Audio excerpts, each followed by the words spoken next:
Sir, जिस तरह साड़ी को लपेटा गया है उसे देखकर तो यही लग रहा है कि मर्डर से पहले रेप हुआ है। जरा ठीक से चेक कीजिए। Yes sir.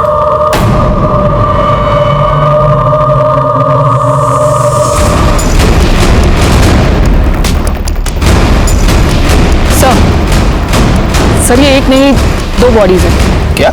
मेरा मतलब है सर, एक बॉडी में 2 डेड बॉडी। बॉडी का निचला हिस्सा किसी आदमी का है और ऊपर का हिस्सा औरत का। यानी कि मर्डरर ने एक आदमी और एक औरत का मर्डर करके उनकी बॉडी को बीच से काट के आपस में सिल दिया।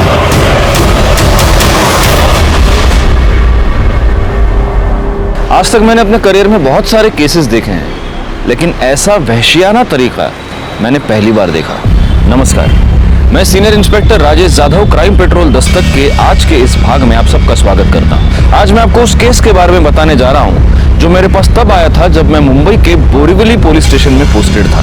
इस केस में 2 लाशों को जिस तरह से एक साथ सिला गया था, उससे ये साफ था कि ये मर्डर नफरत की वजह से किए गए थे या फिर ये किसी साइको का काम था। वैसे देखा जाए तो इस केस में हमें 2 लाशें मिली थी, लेकिन 2 लाशें गायब भी थी और अब हमारा ये काम था कि इन लाशों के बचे हुए हिस्सों को ढूंढना और ये पता करना कि मरने वाला आदमी और औरत आखिर कौन है, उनको इस तरह से मारने की वजह क्या है और 2 लाशों को एक साथ सिलकर ये मर्डरर एग्जैक्टली क्या मैसेज हमें देना चाहता है।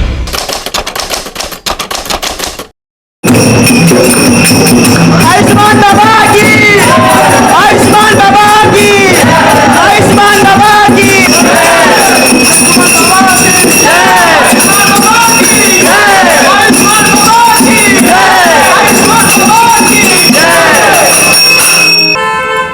ये मेरी पत्नी है बाबा, डिप्रेशन का शिकार हो चुकी है, दिन रात दुखी रहती है बाबा, घर में बहुत क्लेश होता है, कृपया इसका इलाज कीजिए, हम लोग बहुत परेशान हैं बाबा।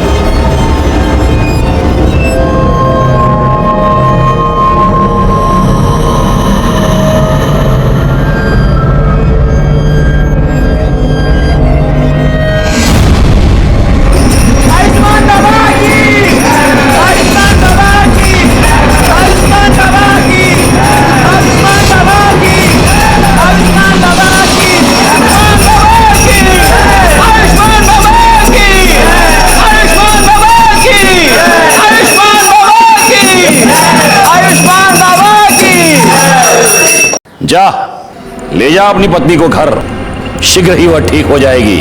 बाबा की जय हो, बाबा की जय हो। आओ भक्तों, बाबा का आशीर्वाद ले लो।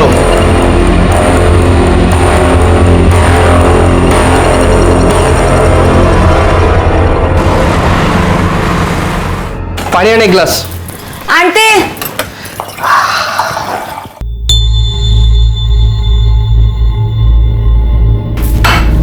ये ले, घर घर के लिए। देख क्या रही है, पगार हुआ यार। मुझे नहीं चाहिए तेरे पाप की कमाई। क्या बोलिस? पाप की कमाई? ये मेरी मेहनत का पैसा है। मेहनत का पैसा? हाँ, ये मेहनत का पैसा है तेरा या तेरे उस ढोंगी कमीने बाबा की पाप की कमाई है? ए बाबा को कुछ मत बोला, देख दांत तोड़ दूंगा मैं तेरे। तू भूल गया सब क्या किया था? वो बाबा जो भक्ति के नाम पे दूसरी औरतों की चुम्मा चाटी करता है। देख, मुझे तेरा नहीं पता, पर मुझे बहुत शर्म आती है इस पाप की कमाई खाने में। चल तेरी तो मैं।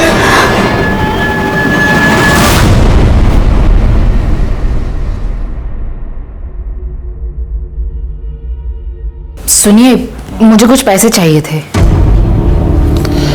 देखो साक्षी, तुम्हें अच्छी तरह से पता है मुझे इस तरह के ढोंगी बाबा और उनके चमत्कार पर बिल्कुल विश्वास नहीं है और ऐसे काम के लिए मैं तुम्हें 1 रुपया भी नहीं दे सकता हूँ। तुम्हें हो या ना हो, पर मुझे है, और ये सब मैं रिया के लिए तो कर रही हूँ ना। देखो साक्षी, मेरी प्यारी रिया को ठीक करने के लिए किसी ढोंगी बाबा की कोई जरूरत नहीं है और खबरदार तुम इसे किसी के पास लेकर गई ऐसे बाबा के पास।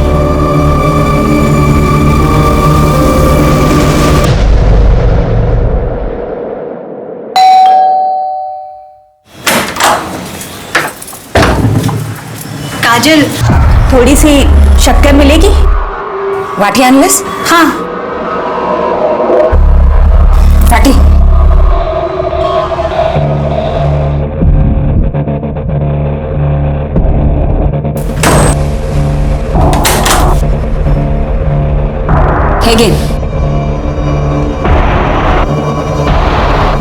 और कुछ भी चाहिए?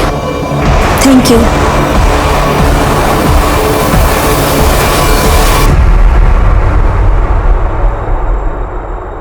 ठीक किया जो तुम इसे मेरे पास उपचार के लिए ले आई। बाबा मेरी रिया चल तो सकेगी ना? अवश्य।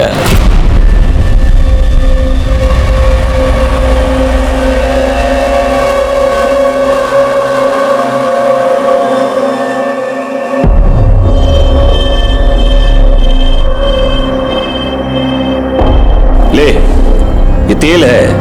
प्रतिदिन 3 प्रहर इस तेल से तेरी बच्ची के पैरों पर मालिश करना।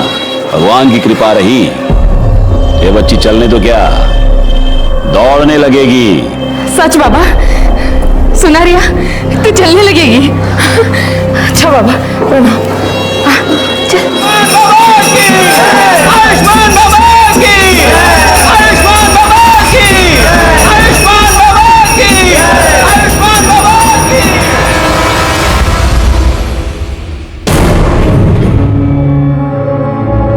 प्रिया बेटा, बेटा क्या हुआ?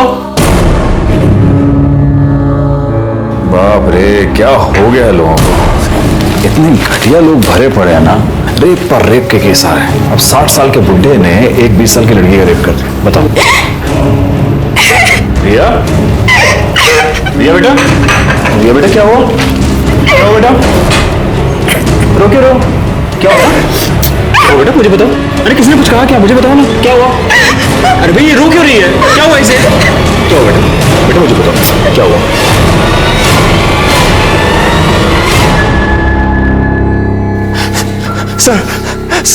सर देखिए ना सर, मेरी बेटी के साथ क्या हो गया सर? सर मेरी बेटी के साथ सर रेप हो गया है सर। आप प्लीज बैठिए और मुझे शांति से बताइए कि एग्जैक्टली क्या। सर मेरे मना करने के बाद भी ना मेरी बीवी साक्षी सर मेरी बेटी को ना उस ढोंगी बाबा के पास लेके जाती थी सर 6 महीने से। सर मैंने इसे मना भी किया था लेकिन सर इसने मेरी एक बात नहीं सुनी सर। मैंने इसको बोला भी था सर। अरे एक मिनट, ये सब यहाँ नहीं चलेगा, ये पुलिस स्टेशन है। आप बैठिए प्लीज। मैडम आप बताइए क्या हुआ? सर रिया के पैर बहुत कमजोर है, सब कुछ करके देखे लेकिन कोई फर्क नहीं पड़ रहा था। तब मैंने बाबा के बारे में सुना, हम रिया को उनके पास लेकर गए। बाबा ने इसकी नब्ज देखी और कहा कि ये ठीक हो सकती है। बाबा ने मुझे तेल दिया और कहा कि मैं उससे रिया के पैरों की मालिश करूं, लेकिन उससे भी कोई फर्क नहीं पड़ रहा था। मैंने बाबा को बताया तो उन्होंने कहा कि शायद मैं ठीक से मालिश नहीं कर रही हूँ, मैं रिया को उनके पास लेकर जाऊं, वो मुझे सही तरीका बताएंगे। पहले तो मैं डर गई कि कोई अनजान आदमी मेरी बेटी के पैरों को हाथ लगाएगा। मेनका। जी बाबा। मेरी आंखों पर पट्टी बांधो।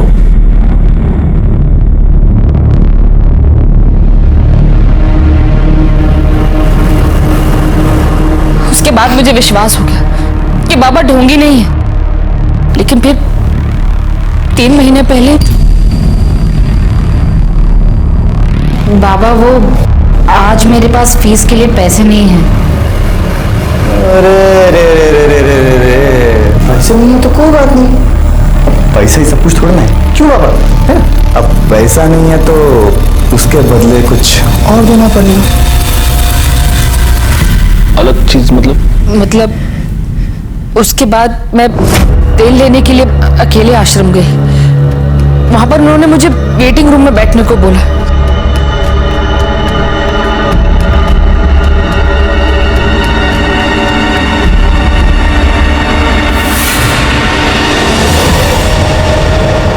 कौन था वो आदमी? पता नहीं सर, लेकिन जब वो शायद तो देखा कि मेरे कपड़े मेरे साथ भी रेप हुआ था। उसके बाद 2 बार और ऐसा हुआ। 3 बार तेरे साथ रेप हुआ, तूने मुझे बताया तक नहीं? तुझे मजा आ रहा था रेप करने वाले में, और मेरी बेटी को लेके गई उस ढोंगी बाबा के पास। तुझे कितनी बार बोला था? तुझे कितनी बार बोला इसको मत लेके जाओ?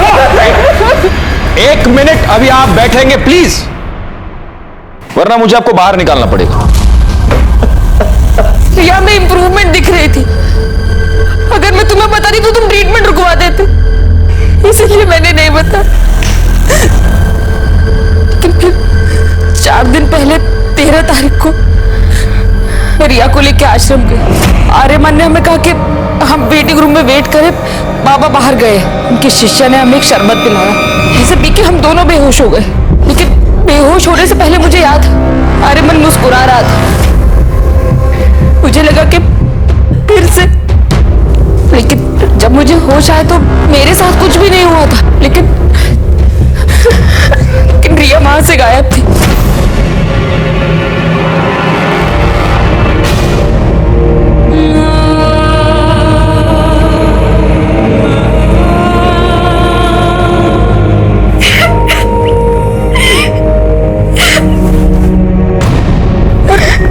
रिया मुझे ट्रीटमेंट रूम में मिली। मैंने आर्यमन से पूछा कि उसने ऐसा क्यों किया, तो उसने कहा कि उसने तो रिया को हाथ तक नहीं लगाया। लेकिन मैं जानती हूँ सर कि आर्यमन ने मेरे रिया के साथ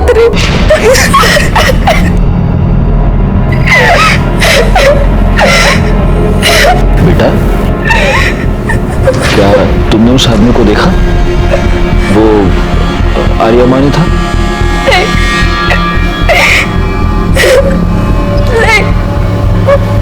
आर्यमन नहीं, आयुष्मान बाबा थे।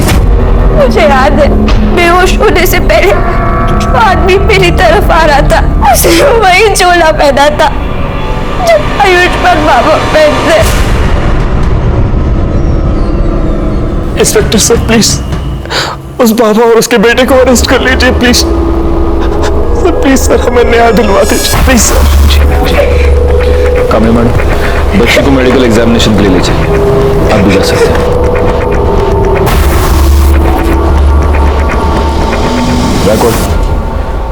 हम चल के इस आयुष्मान बाबा से मिलते हैं।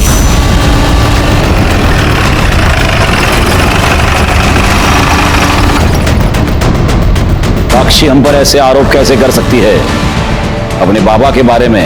देखिए, आपको जो कुछ भी कहना है पुलिस स्टेशन चलकर कही है। चलिए। साहब एक मिनट बेटा, ये कोई आम आदमी, चलते फिरते आदमी नहीं है, बाबा है, आयुष्मान बाबा।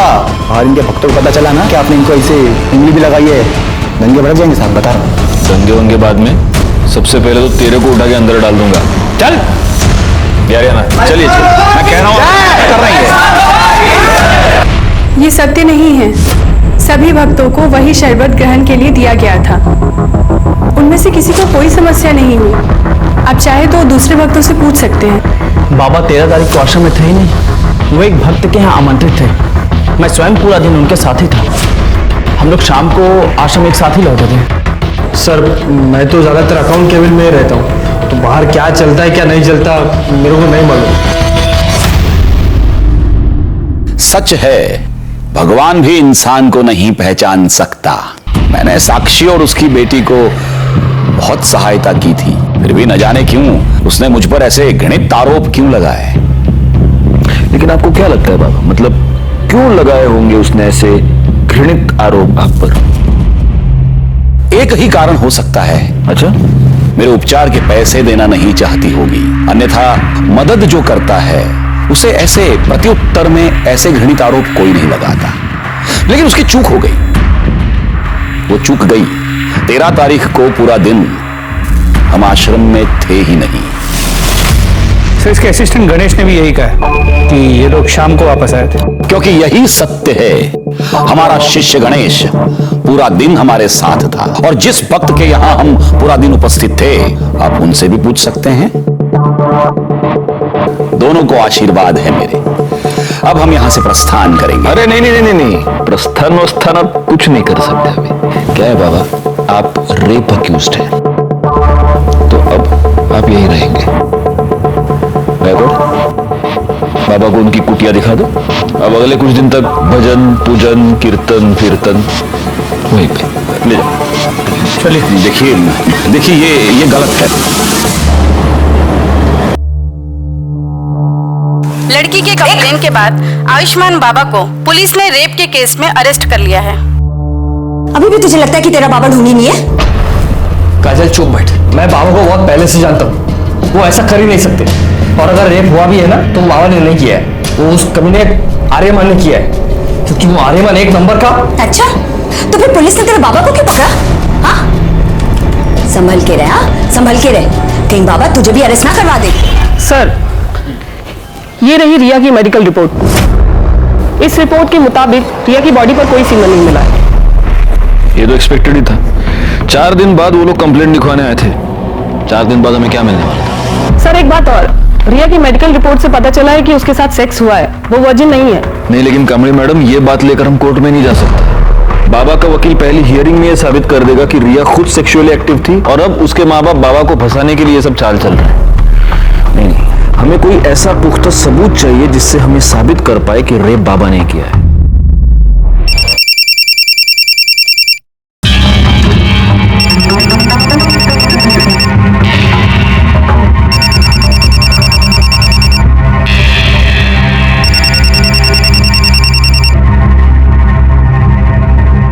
हेलो, तेरी हिम्मत कैसे हुई बाबा के खिलाफ कंप्लेंट लिखवाने की?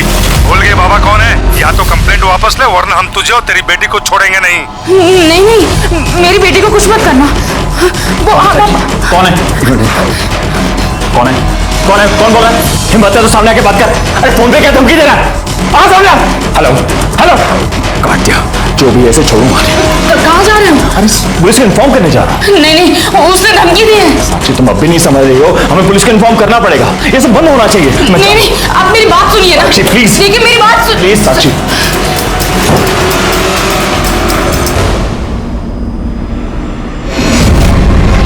कुत्ते, पहले मेरी बीवी और बेटी के साथ रेप करता है और फिर बाद में धमकी देकर फोन करवाता है। तू सोचता मैं डर जाऊंगा? छोड़ूंगा नहीं तुझे साले। क्या चल रहा है? क्या कर रहे हैं? सर देखिए ना सर, मेरी बीवी के फोन पर सर किसी प्राइवेट नंबर से धमकी भरे फोन आ रहे हैं सर। कह रहे कंप्लेंट वापस ले लो, नहीं तो आपकी बेटी और बीवी को। सर कुछ कीजिए सर। एक मिनट। बैकवर्ड, ये नंबर नोट कर लो और ये नंबर ट्रेस करो, पता करो ये नंबर किसका है, कहाँ से आया। आप प्लीज इनके साथ चलिए, प्लीज। चला कमाल लगा, चला।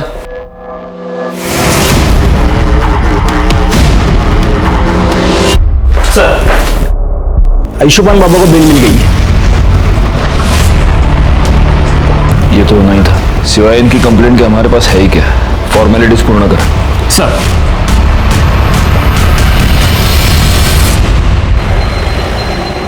रिया, भाई साहब, आपने रिया को कहीं देखा क्या? नहीं। रिया को कहीं देखा क्या? नहीं। वॉचमैन भैया, रिया को कहीं देखा क्या? साक्षी, क्या हुआ? भाभी, वो रिया ना नीचे वॉक करने के लिए आई थी। मैंने पूरा कंपाउंड देख लिया, कहीं मिल नहीं रही है। अरे इधर ही किधर होगी ना। क्या हुआ साक्षी, इतना घबराई क्यों? रिया कहीं मिल नहीं रही है प्रवीण। उसने उसे किडनैप कर लिया। उसने कहा था कि वो हम लोगों को नहीं छोड़ेगा। और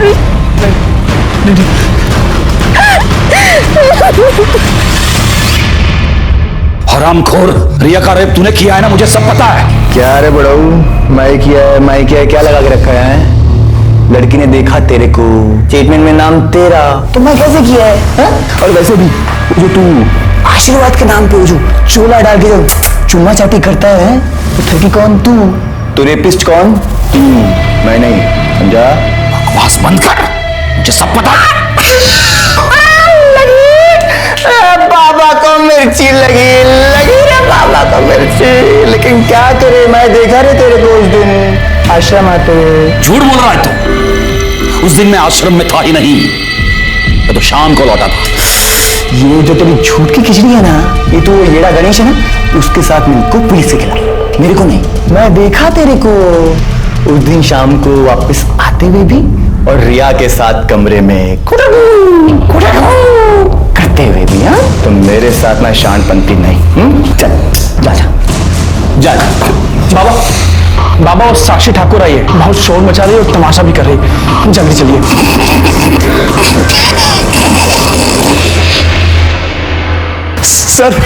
सर हमारी बेटी रिया गायब हो गई है सर, उसे बचा लीजिए सर। उन्हीं लोगों ने सर किया है ये सब। लेकिन कब से गायब है वो? सर, वो शाम को 5 बजे रोज की तरह नीचे वॉक करने गई थी। अपना फोन भी घर पर भूल गई। जब 6 बजे तक घर नहीं आया तो मैं नीचे देखने के लिए गई। पूरी बिल्डिंग, पूरा कंपाउंड, सब जगह दिख लिया, लेकिन रिया कहीं नहीं मिली।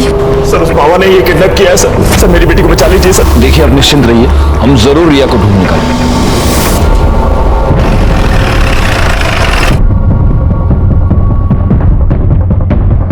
सर, बॉडी को सबसे पहले इन औरतों ने देखा।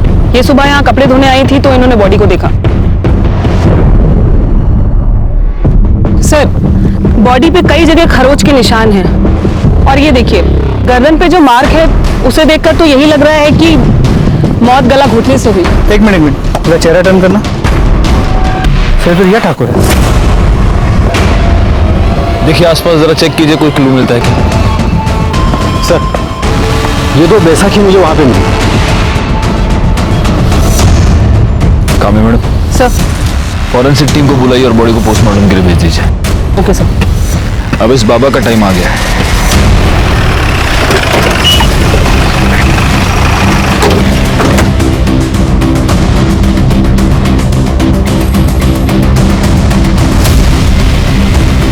यहाँ तो ताला लगा हुआ है। सुनिए, ये इस आश्रम को ताला क्यों लगा हुआ है?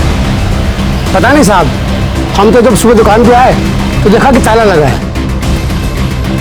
बैकवर्ड, एक काम करो, ये बाबा, उसका बेटा, इस आश्रम के लैंडलाइन नंबर्स सब फोन टैप करो और ये पता करो कि इस बाबा की और कहाँ प्रॉपर्टी, और जरा इस बाबा के भी डिटेल्स निकालो। ये ओरिजिनली कौन है, कहाँ से आया है, और ये सारी डिटेल्स मुझे जल्द से जल्द चाहिए।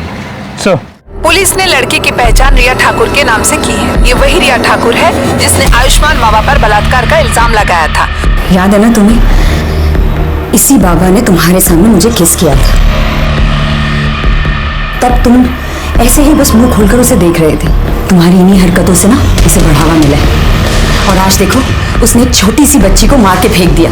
पर तुम आज भी ना बस ऐसे ही खड़े रहना, कुछ मत करना और जाप लागते रहना कि तुम्हारा बाबा इनोसेंट है ना?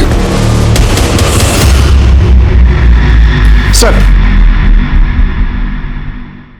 कल रात को जब ड्यूटी खत्म होने के बाद आप घर चले गए तो एक आदमी ने कॉल किया था। वो कह रहा था कि रिया मर्डर केस के बारे में कुछ जानता है और आपको बताना चाहता है।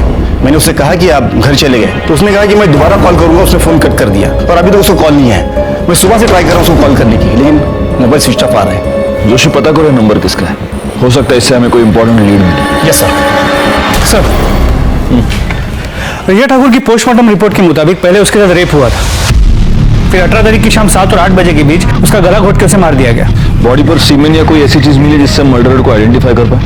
नहीं सर, बॉडी की फोरेंसिक रिपोर्ट 2 दिन बाद आएगी। 2 दिन?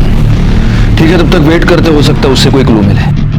सर, आयुष्मान ट्रस्ट के नाम से आयुष्मान बाबा की 4 प्रॉपर्टीज है, बोरवली, दहिसर, वसई और विरार में। लेकिन चारों प्रॉपर्टीज में कोई रहता नहीं है, वहां पे ताला लगा हुआ है। रिकॉर्ड, एक काम करो, इन चारों जगहों पर सिविल में अपने आदमी रख दो 24 घंटे। पता नहीं क्यों मुझे ऐसा लगता है कि बहुत जल्द यहाँ पर कोई रहने आएगा। सर, हमने आयुष्मान बाबा की डिटेल्स निकाली तो पता चला कि ओरिजिनली वो विरार का रहने वाला है और कुछ साल पहले किसी रामनारायण तिवारी नाम के वैद को असिस्ट कर रहा था। उसका कंपाउंडर था। रिकॉर्ड, एक काम करो, इस रामनारायण तिवारी वैद से पूछताछ करो और इस बाबा के बारे में जितनी डिटेल्स हो सके उतनी डिटेल्स निकालो। सर, वो हमारे पास 3 साल काम किया था। हमने उसको सब सिखा दिया था, मालिश करना, हड्डी बिठाना और आयुर्वेद तरीके से उपचार करना, दवाई बनाना भी। लेकिन था बड़ा होशियार, हर काम फटाफट सीख जाता था। लेकिन उसे एक आदत थी, वो आयुर्वेद और एस्ट्रोलॉजी की किताब पढ़ने का बड़ा शौक था। जरा सा भी समय मिले किताब खोल के पढ़ने लगता था। फिर एक दिन आया, कहने लगा कि हम कल से काम पर नहीं आएंगे। हम कहा काहे? बहुत उससे कहा कि रुक जा, लेकिन नहीं रुका, वो चला गया। 1 साल बाद सुनने में आया कि साकिब खान जो है आयुष्मान बाबा बन गए। एक मिनट, ये साकिब खान कौन है? अरे वही आयुष्मान बाबा जो है, वही साकिब खान है। मुस्लिम से हिंदू नाम बदल के बाबा बना। और ये आर्यमन उसका बेटा इमरान। हाँ, जब उसकी जोरू मरी तो इमरान 2 साल का रहा होगा। तो इसने माँ का भी प्यार दिया, बाप का भी प्यार दिया। बहुत लाड करता था और लाड प्यार के चक्कर में लड़का खराब हो गया। अच्छा, ये आयुष्मान बाबा मतलब आपका साकिब खान जब ये आपके पास काम किया करता था तो जो महिला इलाज करवाने के लिए आती थी उनके साथ कभी उसने बदतमीजी की थी? ना, कभी कोई बदतमीजी नहीं। अच्छा, उसके किसी रिश्तेदार को आप जानते हैं? नहीं, बस परिवार का मालूम था, सो हमने बता दिया।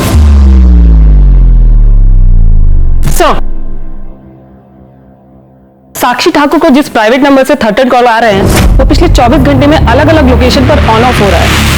आपने ट्राई करके देखा? हाँ सर, हमने कई बार ट्राई किया पर हर बार ऑफ बता रहा है। और सर, एक बात और, ये नंबर सूरज यादव के नाम पर रजिस्टर्ड है। हमने उसके घर का भी पता किया पर वो एड्रेस भी फेक निकला।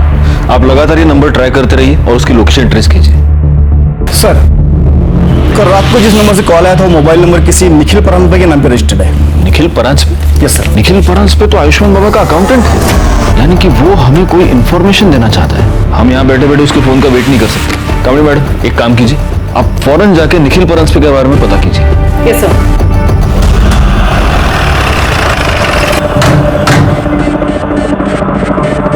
बता सकती हैं कि काजल और निखिल कहाँ गए हैं? हाँ मैडम, कल शाम को करीब 8 बजे मैंने काजल और निखिल दोनों को एक साथ जाते देखा। मैं तो खुद हैरान थी कि दोनों एक साथ कहाँ जा रहे हैं। मतलब 24 घंटे लड़ाई झगड़ा करते रहते हैं। किस बात पे?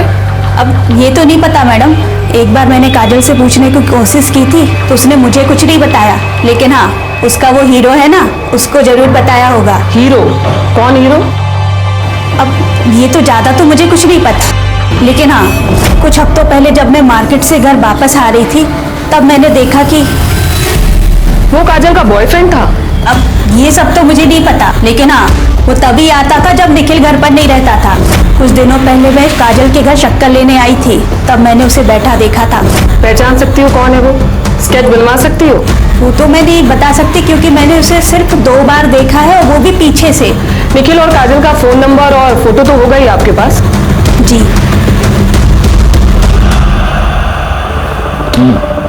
मतलब आयुष्मान बाबा सादिक खान है जो फ्रॉड करने के लिए एक हिंदू बाबा बना। गायकवाड़, मैंने तुम्हें उसके प्रॉपर्टीज पर नजर रखने के लिए कहा था, उससे कुछ पता चला? नहीं सर, अब तक तो वहाँ कोई भी नहीं आया और आसपास के लोगों से पूछताछ की तो समझा कि उन प्रॉपर्टीज में हमेशा ताला होता है, वहाँ किसी को आते जाते देखा नहीं है। उसके बैंक अकाउंट चेक किए? उसे पैसे की जरूरत तो पड़ती होगी। वहाँ से भी कोई लीड नहीं मिल पाया। जब से बाबा गायब हुआ है अकाउंट्स में ना कोई पैसे डिपॉजिट हुए हैं ना ही विड्रॉ। बड़ी अजीब बात है, एक फ्रॉड बाबा गायब होता है, उसके साथ उसका अकाउंटेंट गायब होता है और साथ में अकाउंटेंट की बीवी भी गायब होती है। अच्छा, अभी कामड़ी मैडम ये बता रही है कि बीवी का किसी के साथ अफेयर चल रहा था। हो सकता है इन दोनों के बीच में बहुत झगड़े थे इसीलिए उसका अफेयर चल रहा था, या फिर उसका अफेयर चल रहा था इसलिए झगड़े थे। कोई और रीजन लगता है? सर मुझे तो लगता है झगड़े का रीजन उसकी बीवी का एफआईआर हो सकता है। लेकिन अगर ऐसा है तो कल शाम को दोनों एक साथ कहां पर गए थे?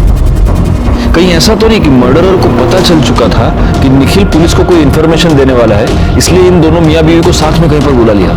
सर मुझे लगता है कि ये निखिल काजल और उसके बॉयफ्रेंड को कन्फ्रंट करना चाहता था, इसलिए उन्हें साथ लेकर गया, मगर काजल और उसके बॉयफ्रेंड ने निखिल को गायब कर दिया और दोनों भाग गए। पॉसिबल, लेकिन फिर भी ये थियरी है गायकवाड़। हम कंफर्म ये नहीं कह सकते कि निखिल अपनी बीवी के अफेयर की वजह से गायब है या फिर बाबा की वजह से। और गायब होकर गया कहां? सर गोरे के जंगल एरिया में एक लाश मिली है।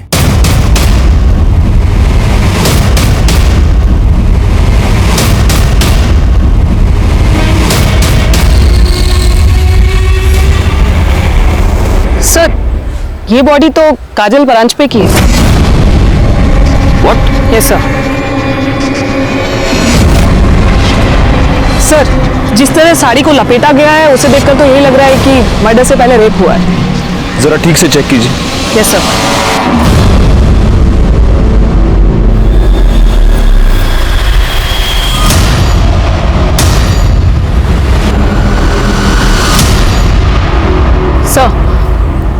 सर, ये एक नहीं 2 बॉडीज हैं। क्या? मेरा मतलब है सर, एक बॉडी में 2 डेड बॉडी। क्या बात कर रही हैं आप कामनी मैडम?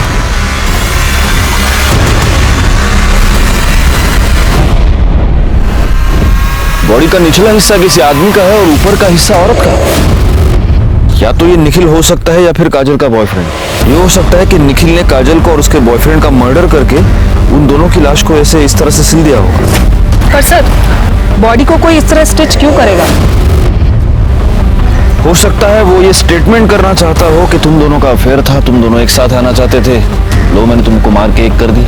निखिल तो साइको लग रहा है। बिल्कुल है, लेकिन ये सब तब तक एक थियरी है जब तक हमें ये पता नहीं चलता कि ये बॉडी का निचला हिस्सा आखिर किसका है। कामनी मैडम, सर, बॉडी को पोस्टमार्टम के लिए भेजने का इंतजाम कीजिए और फॉरेंसिक टीम को बुला लीजिए। Yes sir. पता कैसे चलेगा कि ये बॉडी का निचला हिस्सा किसका है? सर एक आइडिया है, काजल के नेबर्स ने कहा था कि उन्हें यहाँ 1 साल हो गया है। हो सकता है इस बीच वो कभी बीमार पड़े और कभी अपना ब्लड टेस्ट किया, तो आसपास के लैब से कुछ इन्फॉर्मेशन मिल सकती है। मतलब ब्लड ग्रुप से? जी सर। Good idea. एक काम करो, उनके घर के आसपास जितने भी पैथोलॉजी लैब्स है वहां पर पता करो इमीडिएटली। सर पैथोलॉजी लैब से मिली रिपोर्ट और पोस्टमार्टम रिपोर्ट में जो ब्लड ग्रुप आया है उससे ये साफ होता है कि लोअर बॉडी निखिल परांज पे की है। नहीं, लेकिन अगर निखिल परांज पे और काजल के बॉयफ्रेंड का ब्लड ग्रुप सेम हुआ तो? सर ये तो मैंने नहीं सोचा था। पोस्टमार्टम रिपोर्ट के मुताबिक काजल का मर्डर 19 मई को रात 9 से 10 के बीच हुआ है और मृणाल ने हमें बताया कि उसने उन दोनों को 8 बजे घर से निकलते हुए देखा। मतलब निखिल ने यहाँ फोन करने के तुरंत बाद।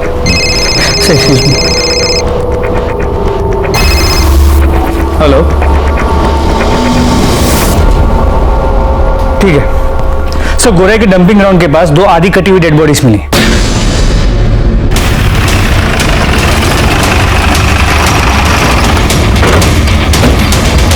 सब मैंने ही आपको फोन किया था।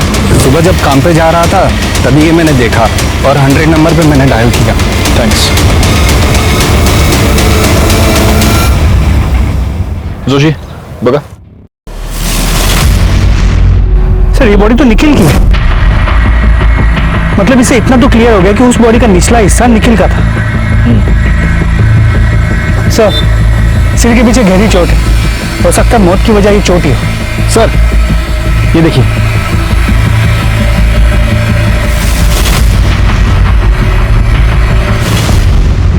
गायकवाड़ अपनी फॉरेंसिक टीम को बुलाओ और उनसे कहना कि इस बार मुझे रिपोर्ट जल्द से जल्द चाहिए। सर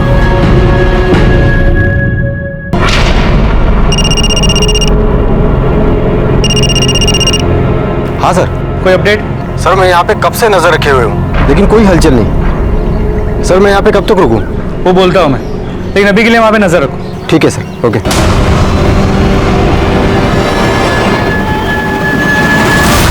हे शिंदे नाही होते सर।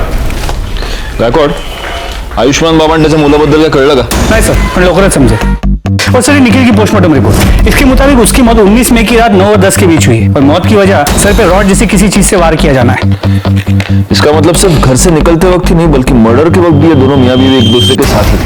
गायकवाड एक काम करो, हमें जहां पर ये दोनों सिली हुई बॉडीज मिली पता करो कि मर्डर के टाइम पे वहां आसपास कितने मोबाइल नंबर एक्टिव थे और उन नंबर्स को बाबा, उसके बेटे और बाकी के असिस्टेंट के नंबर के साथ मैच करके देखो। सर ये है काजल के कॉल रिकॉर्ड्स।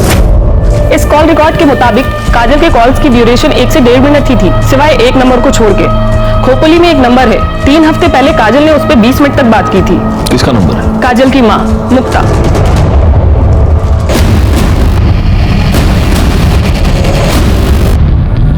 बड़ी अभागन थी मेरी काजल। तिच्या नशिबात सुखच नव्हतं। हम जब पालघर के पास नांदोर गांव में रहते थे तब काजल दूसरे बिरादरी के लड़के के साथ भाग गई। पूरे गांव ने हमें बेदखल कर दिया। हम लोग दर दर भटकने लगे, कभी यहाँ गावात कभी त्या गावात। अभी 1 महीना पहले नवीन को यहाँ काम मिला। 3 हफ्ते पहले आपकी काजल से बात हुई थी? हो सर, 1 महीने पहले की बात है सर। मेरी जानने वाली को मुंबई में काजल बाजार में टकरा गई। उसने मुझे फोन किया, काजल ठीक है, और उसने काजल का नंबर दिया। मैंने सोचा मैं उससे बात नहीं करूंगी, तुम काय करूं, माँ हूं ना। मैंने उसे फोन किया, बड़ी खुश लग रही थी वो फोन पर।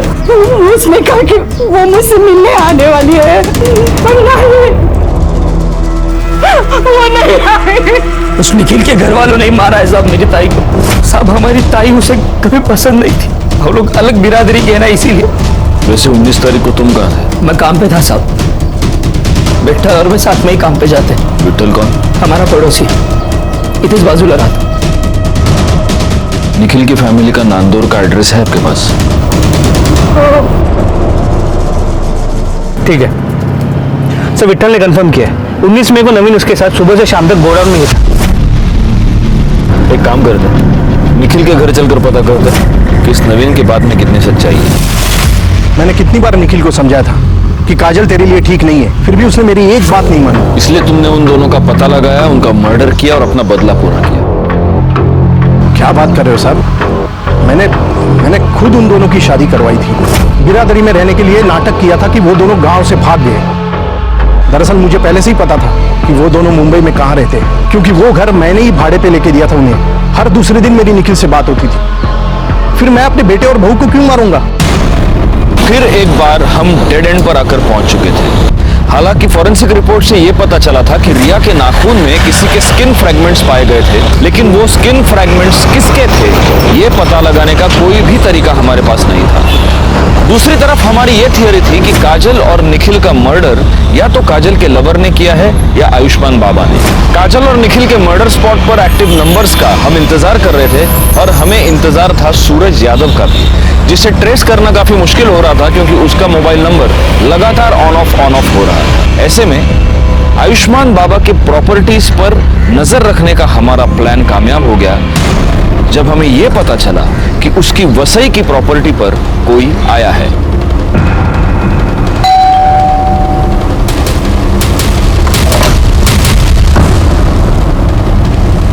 जी, आपका नाम? माजिद खान। सादिक खान को जानते हैं? हाँ, वो हमारे फूफी के लड़के हैं, हमारे बड़े भाईजान हैं। बड़े ताज्जुब की बात है माजिद साहब, आपकी आवाज आपके फूफी के लड़के से बहुत मिलती जुलती है। देखिए, आप हमें खामखा परेशान कर रहे हैं। हमारे बड़े भाईजान का उन्होंने जो किया है उससे हमारा कोई वास्ता नहीं है। गायकवाड़,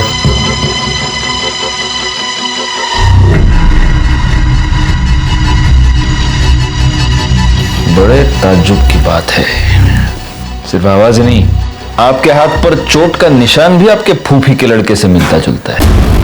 सुनिए, मेरी बात सुनिए। आयुष्मान बाबा, अब तेरे आशीर्वाद देने के दिन खत्म हो गए, अब हम तुझे आशीर्वाद देंगे। सर, मुसलमान होके मैं आयुर्वेद या ज्योतिष का धंधा नहीं कर सकता, इसलिए फिर सादिक खान से मैं आयुष्मान बाबा बन गया। सर, मुझे बहुत जल्दी फेमस होना था, बहुत जल्दी बहुत सारे पैसे कमाने थे, इसीलिए वो लिप किस वाला आइडिया लगाया। साक्षी और रिया के अलावा और कितनी औरतों का रेप किया है? नहीं सर, मैंने किसी का रेप नहीं किया है सर। न मैंने न मेरे बेटे ने सर किसी का बेजा फायदा नहीं उठाया है। मानता हूँ सर कि वो बदजबान है, थोड़ा बेकाबू हो गया है, लेकिन सर वो ऐसा कुछ करेगा, किसी को इस तरह नुकसान पहुंचाएगा, ये मैं नहीं मानता। वो बेकाबू हो गया या तूने होने दिया? सर, शुरू में मैंने उसे काबू में करने की कोशिश की, लेकिन इसको मशवरा देना सिखाऊं कैसे? आज के बाद अगर मेरे को मशवरा दिया ना जबरन, तो साले पूरी दुनिया को बता देगा मैं कि तू कोई बाबा बाबा नहीं है रे, तू मुसलमान है क्या? हाँ, चल चल, अब 25,000 लेके। अरे ऐश करने की, अरे चल जा, खड़ा हो। लाता। अच्छा ये बता, निखिल के साथ तूने क्या किया? निखिल के साथ? सर, उसके साथ मैं क्यों कुछ करूंगा? क्योंकि तुझे ये पता चल चुका था कि रिया मर्डर केस में निखिल हमें कोई इंफॉर्मेशन देने वाला था। नहीं सर, मुझे इसके बारे में कुछ नहीं पता है, बल्कि मैं तो उसे नौकरी पर भी नहीं रखने वाला था जिस दिन से मैंने काजल के बारे में सुना है। मतलब सर, वो काजल को भगाकर शादी करके मेरे पास आया था मुंबई। काजल को मेरे पास इसलिए लाया था कि ताकि मैं उसको आशीर्वाद दूं, और फिर मेरे पास नौकरी मांगने लगा, और उस वक्त मेरे पास एक अकाउंटेंट की जॉब खाली थी, तो मैंने कहा था उसे कि मैं उसे नौकरी दूंगा। तो ठीक है, कल से तुम यहां नौकरी पे आ जाना।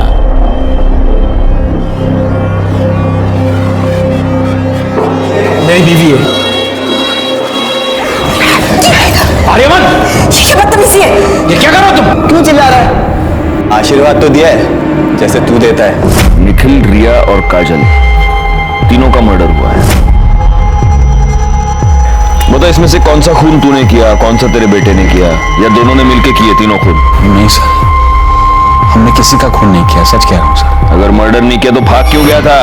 रिया के बारे में सुन के डर गए थे हम लोग। बेटा कहाँ है तेरा? कहाँ छुपा के रखा है उसको? जिस दिन से आश्रम से भागा उस दिन से वो गायब है सर। रिकॉर्ड, इसका डीएनए टेस्टिंग कराओ। रिया के नाखून में जो स्किन का फ्रैगमेंट मिला उससे मैच करके देखो। आयुष्मान बाबा आखिर तक यही कहता रहा कि वो निर्दोष है, और हमारे पास भी उसके खिलाफ कोई भी पुख्ता सबूत नहीं था। हम उसके डीएनए टेस्ट के रिजल्ट का इंतजार कर रहे थे। आर्यमान अभी तक गायब था।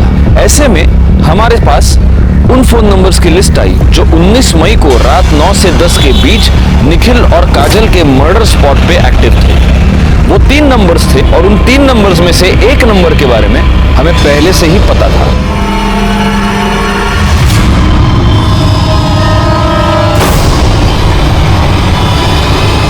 ताई की वजह से हमने बहुत दुख देखे थे साहब। मैं उससे बदला लेना चाहता था, पर पता नहीं था कि वो कहाँ रहती है।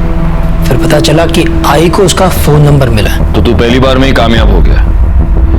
तूने काजल को फोन करके गोराई बुलाया और वहां पे तूने उसको मार दिया। नहीं साहब, पहले मैं उसके घर गया था उसको मारने के लिए, लेकिन तब उसकी पड़ोसी ने मुझे देख लिया, और दूसरी बार अखबार वाला पैसे लेने आया था। तो वो तू था जिसको मृणाल ने देखा था? मैंने सोचा कि ताई को किसी ऐसी जगह ले जाके मारना होगा जहां मुझे कोई देख नहीं पाए। हाँ बोलो नमीन। वो कुछ काम से मैं मुंबई आया था, तो आपसे कुछ जरूरी बात करनी है। मिलना था। अरे पर ताई, मैं वो सब आपको मिलके बताता हूँ। आप एक काम कीजिए, आप मुझे गुराई के पास आके मिलिए। अच्छा ठीक है, मैं आती हूँ। सब उसके बाद मैं घर जाके विट्ठल को मना लिया, ताकि कल को अगर पुलिस पूछे तो उनसे झूठ कहे कि मैं दिन भर उनके साथ था। लेकिन तू अपने मोबाइल को नहीं मना पाया और तेरी मोबाइल लोकेशन ने तुझे फंसा दिया। निखिल और काजल के मर्डर की चार्जशीट फाइल करो उसके ऊपर। सर इन्फॉर्मेशन मिली थी कि सूरज यादव, जिसने साक्षी को थ्रेटनिंग कॉल किया था, वो एक प्रोस्टिट्यूट के पास रेगुलरली जाता है। सर उसी एरिया में भी सूरज का फोन स्विच ऑन हुआ और उसने एक फोन कॉल किया, जिसे हमने रिकॉर्ड कर लिया है। सर सुनिए वो क्या कह रहा है।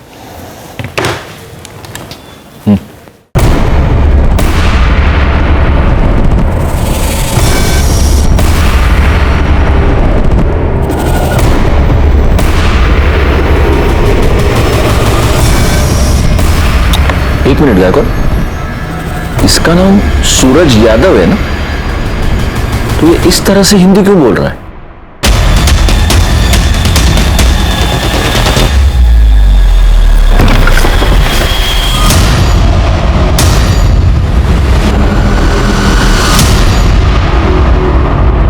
क्या बोला हूं तुझे? आर्यमान, इमरान या फिर सूरज यादव?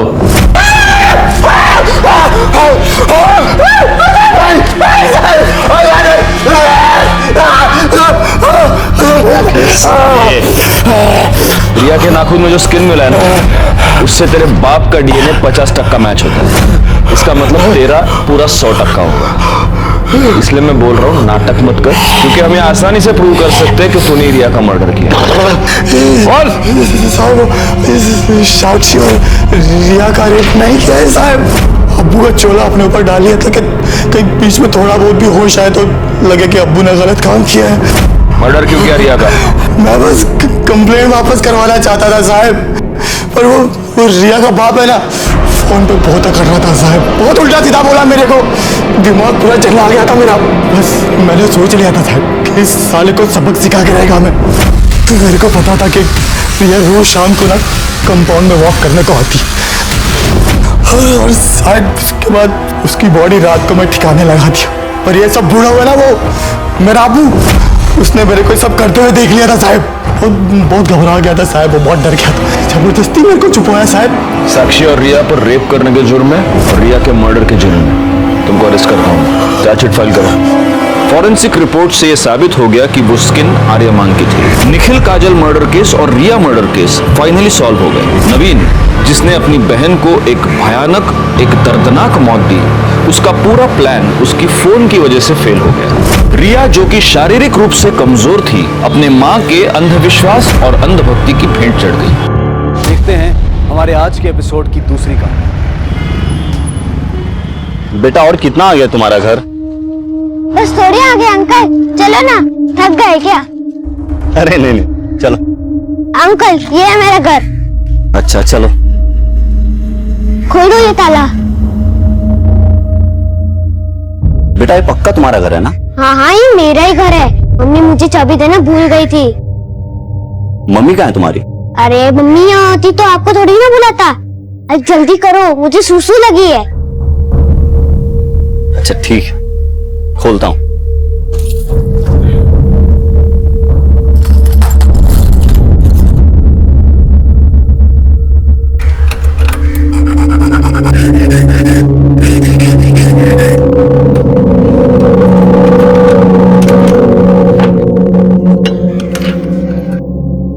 बोलो 300 रुपए लाओ। अरे अंकल अंदर तो आओ।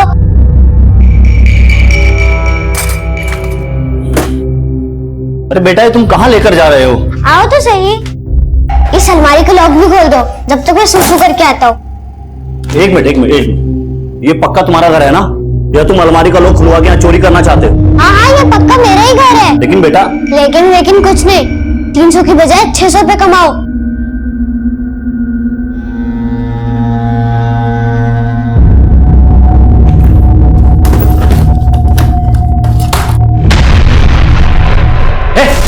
तू यहाँ क्या कर रहा है? मेरे घर में घुसे क्या? चोर साहब, मैं चोर नहीं हूँ साहब। तो यहाँ क्या कर रहा है? साहब मुझे तो बच्चा बुला के लाया साहब। कौन सा बच्चा? झूठ बोल रहा है? नहीं मैं झूठ। पापा मैं नहीं यहाँ लाया हूँ। क्यों? तो तू लेके आया? अरे लेकिन क्यों?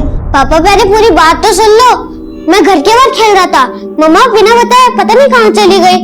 मुझसे वेट नहीं हुआ, इसलिए चाबी बनवाने के लिए इन्हें यहाँ ले आया। Cheers. मिसेस चावला ने 5 करोड़ की एलिमनी मांगी अपने हस्बैंड से। एंड यू नो व्हाट, मैंने उन्हें ट्रिक्स दी कि हस्बैंड से डाइवोर्स कैसे लेते हैं। ये लो, हस्बैंड का नाम लिया नहीं कि फोन आ गया। अधूरी दास्तां। Hi darling. डार्लिंग वालिंग क्या भाड़ में, तुम्हें वहां अयाशी से फुर्सत नहीं है और यहाँ पे तुम्हारा बेटा घर लुटवाने पे तुला हुआ है। मुझे एक बात बताओ, तुम उसको बाहर छोड़कर कहाँ गायब हो गई हो? सत्यम, देखो मुझे ये सब बात करने का ना ही टाइम है ना ही पेशेंस है, प्लीज। हाँ तो मेरे से भी बर्दाश्त नहीं होता। कोई बात नहीं, मिलकर सोल्यूशन निकालते हैं ना बाद में, लेकिन अभी मुझे डिस्टर्ब मत करो, समझे? बाय।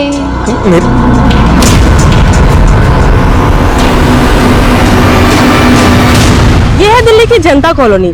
यहाँ रहने वाले लोगों की जिंदगी में मॉनसून कोई लुत्फ नहीं बल्कि मुसीबत बनकर आता है। लेकिन सुनीता शर्मा जी ऐसी सोशल वर्कर हैं जो लंबे समय से ऐसे लोगों के लिए आवाज उठा रही हैं। वो ऐसी बस्तियों और यहाँ के लोगों के लिए बहुत सारी योजनाओं पर काम कर रही हैं। आज हमारे शो वॉक एंड टॉक पर हम सोशल वर्कर सुनीता जी से एक मुलाकात करेंगे। कोई प्रॉब्लम नहीं ना अभी? सुनीता मैम नमस्ते। नमस्ते मैम, हम जानना चाहते हैं कि इस बस्ती के लोगों की जो प्रॉब्लम्स हैं उसकी असली वजह आप क्या समझते हैं? एजुकेशन। मेरे ख्याल से अगर हमें नमस्ते, वो नगर निगम वाले परेशान तो नहीं कर रहे ना? नहीं ना? अगर कुछ होगा तो मुझे बताना। हाँ चलिए, ये ले। तो मैं कह रही थी कि एजुकेशन इज वेरी इंपॉर्टेंट। अगर हमें इस वर्ग में सुधार देखना है तो हमें शिक्षा को बढ़ावा देना होगा और लड़कियों की शिक्षा को खासकर। मेरा एक एनजीओ है जो यहाँ पे स्कूल चलाता है। यहाँ हम बच्चों को मुफ्त में शिक्षा देते हैं और जैसे हम सबका मानना है, मेरा भी मानना यही है कि ये बच्चे ही हमारे प्रगतिशील देश का भविष्य है। वो कहते हैं भाई मैं बच्चा हूँ। अरे ये भी कोई बात है? बच्चा तो बच्चा ही रहेगा ना। और मेरे पेरेंट्स उफ, एक ईस्ट तो एक वेस्ट और बीच में पिस्ता कौन है? मैं। उनके लड़ाई झगड़े के चक्कर में उन्होंने मेरी पॉकेट मनी देना बंद कर दिया। बोलते मैं बिगड़ रहा हूँ, लेकिन खुद को नहीं देखते हैं वो। केतु बेटा, उनके पंगे जिंदगी भर चलते रहेंगे और तुझे मालूम है ना कि तुम मुझसे अब तक 850 की दारी ले चुका है। अगर पॉकेट मनी नहीं मिली तो चुकाएगा कैसे? मुझे नहीं मालूम अंकल, अब तो भगवान ही मालिक है। अच्छा बेटा, उधार लेते वक्त भगवान याद नहीं आया? अरे केतु सुन तो सही।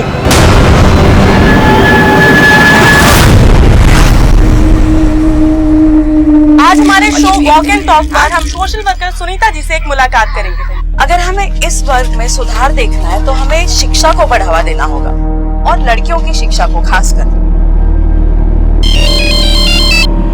हेलो।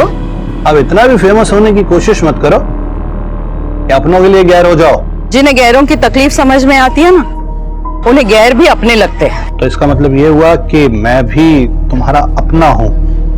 लेकिन तुम्हारे लेकिन के पीछे ना 1000 मतलब छुपे होते हैं राजेश। लेकिन मैं पहले भी अपने फैसले से हटी नहीं थी और अब भी नहीं हटूंगी।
सर एक सेकंड सर, वो मेरा बेटा केतु सर केतु सर आराम से मैम, घबराइए मत, बताइए क्या हुआ? सर वो मेरा बेटा कहीं नहीं मिल रहा है सर प्लीज उसे ढूंढिए सर। यही है मेरा बेटा केतु, सर ये मेरे साथ रेस्टोरेंट में था, पता नहीं सर मैं इसे वहां भूल के कब निकल गई, मुझे पता नहीं लगा सर।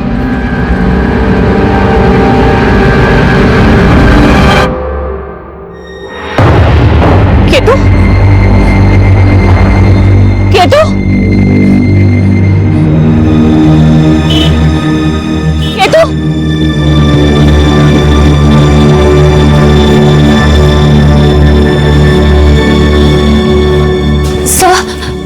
सर वो मेरा बेटा केतु नाम है उसका, वो देखा आपने उसे? नहीं मैम, मुझे नहीं पता, सॉरी।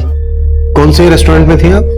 सर वो sunshine restaurant Karol Bagh. Sunshine madam बार है, रेस्टोरेंट नहीं। आप अपने छोटे से बच्चे को लेकर बाहर में गई और वहां भूल आई? सर वो ध्यान से निकल गया सर। आपको देखकर लग रहा है इस वक्त आप ड्रंक हैं, मतलब आप नशे की हालत में अपने बच्चे को वहां भूल के आ गई। सर प्लीज आप लोग ये सब छोड़िए ना, प्लीज मेरे बच्चे को ढूंढिए। मुझे तो लगता है कि ये उस औरत का काम है, उस औरत ने केतु को गायब किया होगा। वो मेरे साथ झगड़ा कर रही थी सर बेमतलब का। Oh shit! क्या क्या? मेरी सारी ड्रेस खराब कर दी। कितनी महंगी ड्रेस थी। Excuse me? हिम्मत कैसे हुई मेरे बच्चे को हाथ लगाने की? अपने बच्चे को जरा मैनर्स सिखा। नॉनसेंस। तो तुझे सिखाती हूँ मैं। Hey, how dare you touch me? छोड़िए प्लीज। तुझे मैं छोड़ूंगी नहीं। अच्छा? चलिए मैम। चल चल यहाँ से। जाइए। अरे जा। तो आपका वहां झगड़ा भी हुआ था, किससे? सर उस औरत को नहीं जानती मैं। उठा लीजिए। हेलो, हाँ मिला केतु? नहीं, लेकिन मैंने पुलिस कंप्लेंट फाइल कर दी है। अरे तुम तो बोल रही थी कि मिल जाएगा, और अब अरे कैसी माँ हो तुम? देखो सत्यम, ज्यादा मत सुनाओ मुझे तो, ठीक है? जब घर में छोड़ के जाती थी केतु को तो बोलते थे क्यों छोड़ा है घर में अकेले, और अब उसे साथ में लेके गई हो तो जैसे बहुत अच्छी जगह लेके गई थी ना। अगर केतु नहीं मिला ना तो क्यों नहीं मिलेगा केतु? मीरा मीरा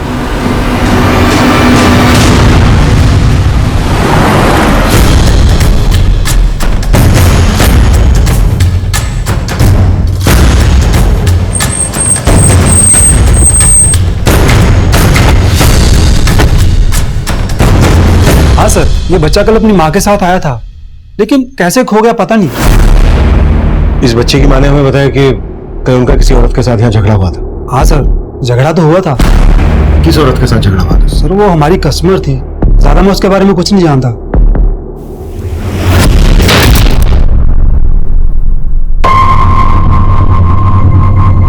दूसरे कैमरे की फुटेज देखा।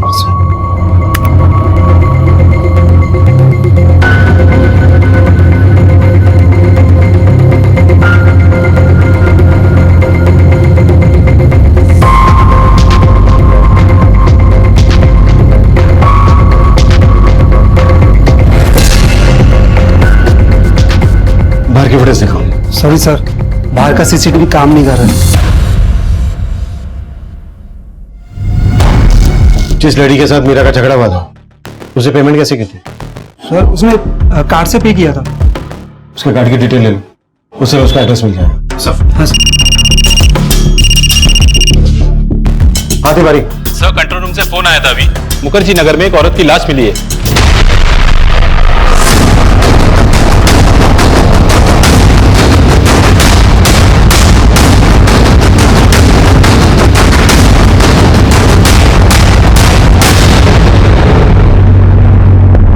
सर ये तो सुनीता शर्मा है, अभी हाल ही में इनका एक टीवी पे इंटरव्यू देखा था। फिर ये एक एनजीओ के लिए काम करती है। सुनीता शर्मा? जी सर।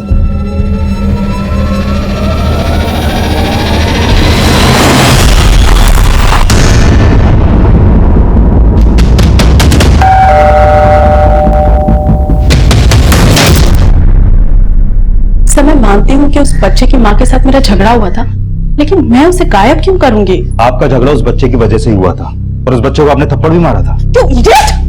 गुस्से में मेरा हाथ उठ गया था, लेकिन मैं कोई क्रिमिनल नहीं हूँ जो इतनी सी बात के लिए उस बच्चे को गायब कर दूंगी।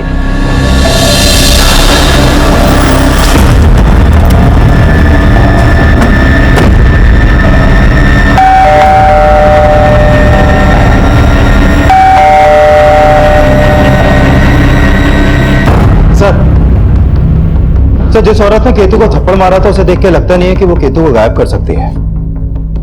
पुत्र, आजकल लोग छोटी छोटी बातों पर कुछ भी कर बैठते हैं। वहां पर शराब पी जा रही थी, दोनों नशे में थी। हो सकता है उस औरत ने कुछ कर दिया हो सकता है सर। और हाँ सर, मैंने उस बार के बाहर की एक शॉप की सीसीटीवी फुटेज चेक की, उसमें केतु एक आदमी के संग जाता हुआ दिखाई दे रहा है। तो केतु जिस तरह से इस आदमी के साथ जा रहा है, देख के लगता है कि ये इस आदमी को जानता है। कुत्ता इतने छोटे बच्चे को कोई भी बेला फुसला कर ले जा सकता है। इस आदमी ने कैप पहनी हुई है, इसका चेहरा कुछ ठीक से नहीं दिख रहा है। एक काम करो, पता करो जिस औरत ने केतु को थप्पड़ मारा था, उस औरत के साथ इस आदमी का कोई कनेक्शन है क्या? Okay sir.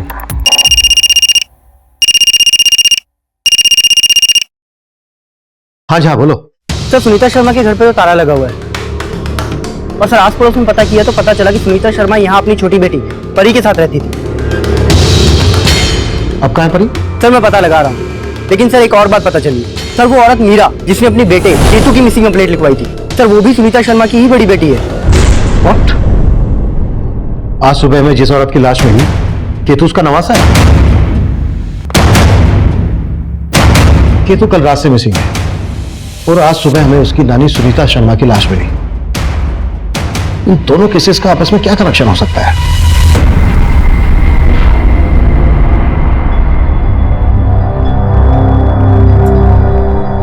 दी, जीजू सही कह रहे, आपको केतु को बाहर में नहीं ले जाना चाहिए था। अच्छा, अब तू भी मुझे सत्यम की तरह लेक्चर देगी? हाँ तो कौन से महान काम किए तुमने? तुम्हारी वजह से केतु गायब हुआ है और तुम हो के अपनी गलती भी नहीं मान रही। गलती सिर्फ मेरी नहीं है, तुम्हारी भी है। तुम्हारी वजह से मुझे केतु को अपने साथ में ले जाना पड़ा। तो मैंने बोला था वहां पे भूल के आने के लिए। सिवाय अयाशियों के तुम्हें और कुछ सोचता भी नहीं है। और तुमने कौन सा बाप होने का फर्ज निभाया है? देख रही हो परी, अभी भी अपनी गलती नहीं मान रही है ये।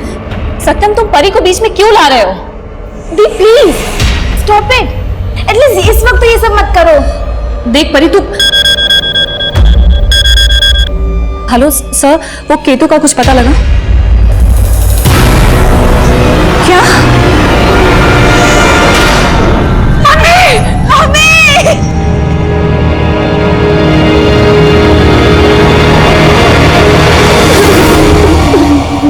हमें सुनीता जी की लाश आज सुबह मुखर्जी नगर एरिया में मिली। आप लोगों ने आखिरी बार उनको कब देखा था? सर, मैंने मम्मी को कल सुबह देखा था जब वो काम से कहीं जा रही थी। अरे उठ जा बच्चा, चल उठ जा आजा। कॉलेज नहीं जाना है क्या तुझे? हाँ देख परी, मुझे लेट हो रहा है बहुत। मैंने ब्रेकफास्ट टेबल पे रखा है, तू जल्दी से रेडी होके कॉलेज चली जा। वो कल सुबह घर से निकली थी, जाहिर सी बात है रात को घर नहीं आई होंगी। और अब सर, मम्मी कई दिन घर से बाहर रहती थी, उनका काफी बिजी शेड्यूल रहता था।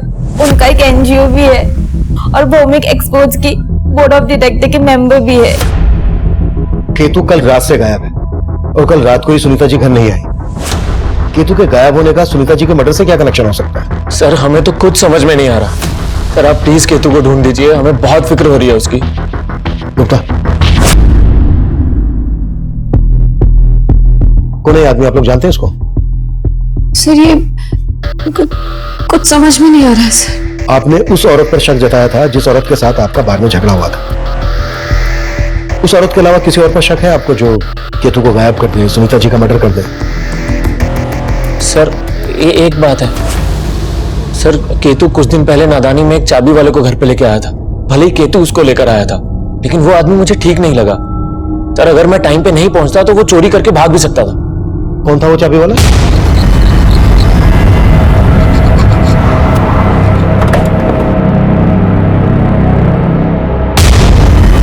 चल। अरे साहब मैंने क्या किया? थाने का ताला खुलवाना है। अरे साहब वो लड़का मुझे खुद लेकर गया था वहां चाबी बनवाने के लिए। अब वो लड़का गायब हो गया, इसका मतलब ये थोड़ी है ना कि मैंने ज्यादा होशियारी दिखाने की कोशिश की ना तो इतना तो उनका चाबी बनाना भूल जाएगा तू। अरे साहब मैंने सच में कुछ नहीं किया, आप लोग मुझे बेकार में परेशान कर रहे हो। चाबी बनाने वाले और केतु के फादर के बयान से यही लगता है कि केतु काफी शरारती होगा। हो सकता है उसकी कोई शरारत ही भारी पड़ गई हो। हमें केतु के बारे में सब कुछ पता लगाना है और हमें इस बात का भी पता लगाना है कि सुनीता का मर्डर कौन कर सकता है। हो सकता है ये दोनों केसेस एक दूसरे से कनेक्टेड हो, या फिर ये भी हो सकता है कि केतु के गायब होने के बाद सुनीता का मर्डर होना महज एक इत्तेफाक हो। इसलिए हम दो टीम बनाएंगे। एक टीम केतु और उसकी फैमिली से जुड़ी बातों पर काम करेगी और दूसरी टीम सुनीता से जुड़ी। इनकी फैमिली, अड़ोस पड़ोस, रिश्तेदार, सुनीता का प्रोफेशनल एंगल, पर्सनल एंगल, हमें इन सब चीजों पर काम करना है। क्लियर? मूव।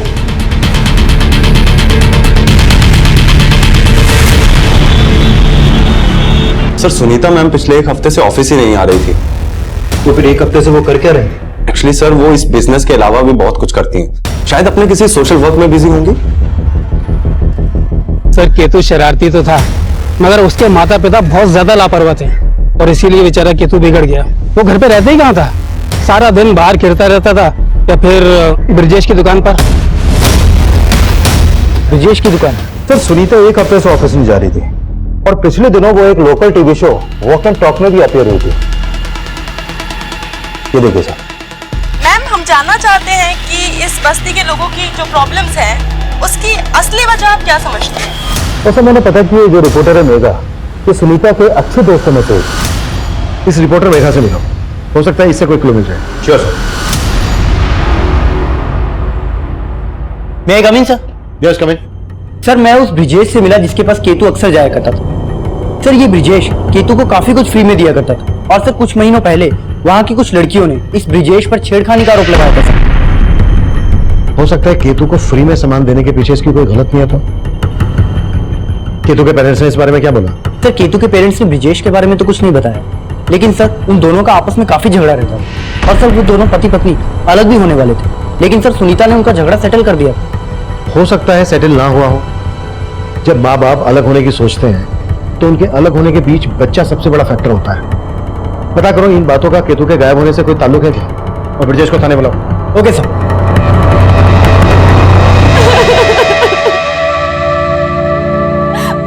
पता नहीं किस हाल में होगा मेरा केतु, कहीं मम्मी जी की तरह केतु किस। क्या बकवास कर रही हो मीरा तुम? अरे तुम्हारी मम्मी जी के मर्डर का केतु से क्या लेने देना? कुछ छुपा तो नहीं रही हो तुम? ये सब मुझसे पूछने की बजाय तुम अपने आप से पूछो। तुम बताओ तुम क्या छुपा रहे हो? अरे मैं क्या छुपाऊं? कहना क्या चाहती हो? हाँ कहते तो तुम थे मुझसे कि जब भी डाइवोर्स लोगे केतु को अपने साथ रखोगे। नहीं तुमने ही तो केतु को गायब नहीं कर दिया। मैं तुम्हारी तरह नहीं सोचता हूँ और तुमसे एक दिन डाइवोर्स तो मैं लेकर ही रहूंगा, उसके बाद केतु रहेगा मेरे साथ। जैसा कि मैं ये सब आसानी से होने दूंगी।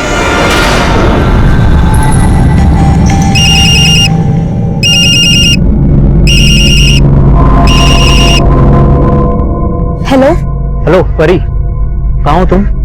मैं मीरा दी के घर पे हूँ। मुझे पूछना तो नहीं चाहिए ऐसे टाइम पे, लेकिन उस दिन हम दोनों के बीच में जो कुछ भी हुआ था उसके बारे में मीरा दीदी को कुछ पता चला क्या? उनको देख के ऐसा लग तो नहीं रहा, लेकिन ऐसा भी लग रहा है जैसे जीजू और दीदी कोई ड्रामा कर रहे हैं। कैसा ड्रामा?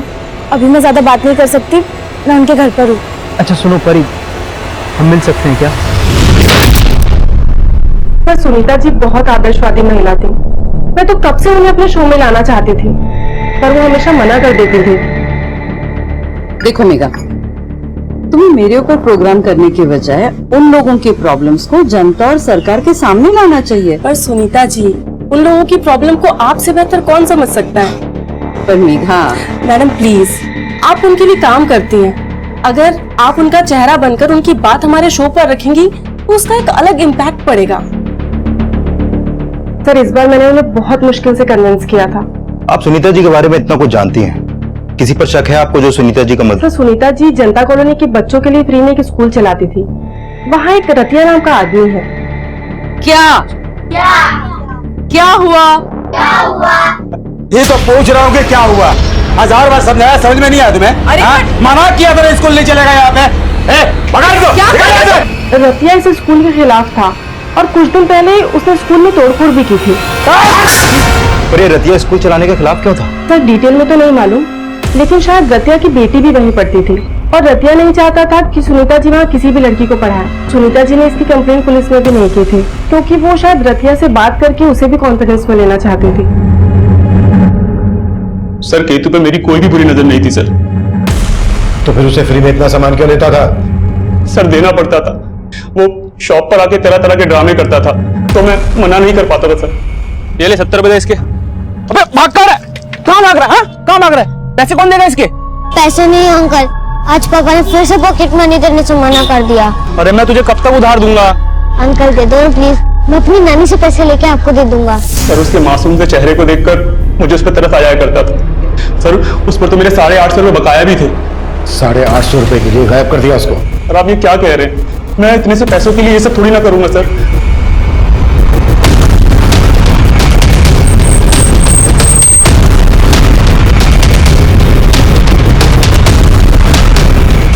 ये रतिया घर है ना? कहाँ बुलाओ उसको।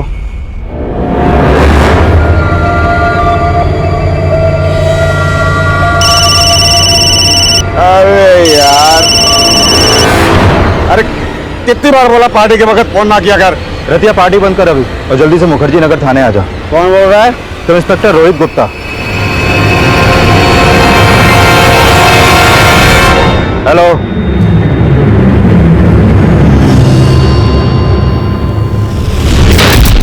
सर हम मानते हैं कि हम मियां बीवी के बीच में बनती नहीं है, बहुत झगड़े होते हैं, लेकिन सर इसका केतु के गायब होने से क्या लेना देना?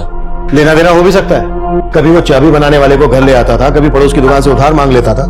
हो सकता है बहुत कुछ उसमें ऐसा हो जो आप लोगों को पसंद ना। तो सर आप सोच रहे हैं कि हम गायब करवाएंगे अपने बेटे को? सही सोच रहे हैं, तुम तो चाहते थे ना।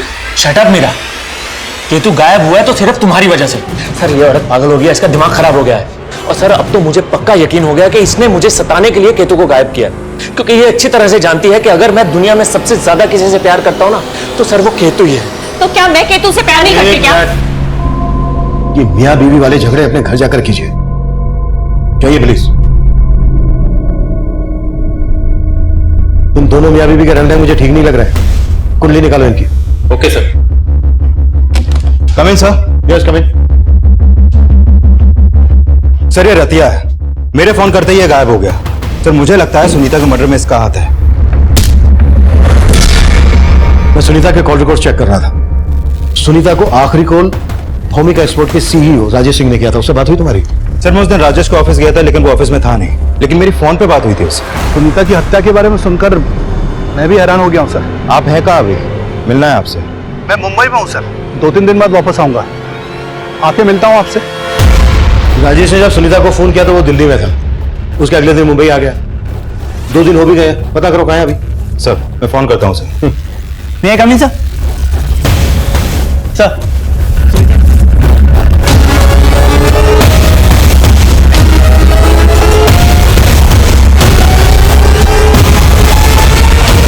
सुनीता जी विडो थी।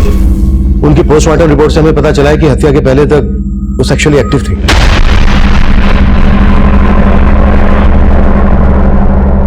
आप लोगों को देख के लग रहा है कि मेरी इस बात से आप लोगों को कोई हैरानी नहीं हुई? कोई था उनकी जिंदगी में?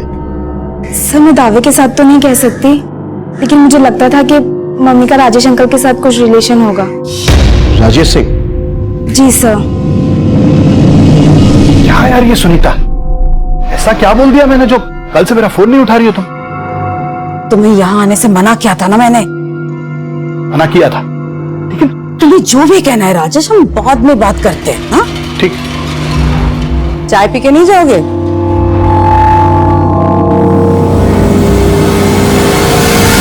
सर आई फील उनका सिर्फ रिलेशन ही नहीं था, बल्कि उनके बीच कुछ स्ट्रेस भी था। कैसा स्ट्रेस? सर इसका कोई आइडिया नहीं है। सर इन सब बातों का मेरे बेटे केतु के गायब होने से क्या लेना देना? सर मुझे तो ये भी समझ में नहीं आ रहा कि आप लोग उसका पता लगा भी रहे हैं। लगा रहे हैं हम केतु का, लेकिन आपकी बात से ऐसा लग रहा है कि आपकी अपनी सास के कातिल को पकड़वाने में कोई खास दिलचस्पी नहीं है। सर मैंने ऐसा कब कहा? सर मैं तो सिर्फ इतना चाहता हूं कि मेरा बच्चा मिल जाए।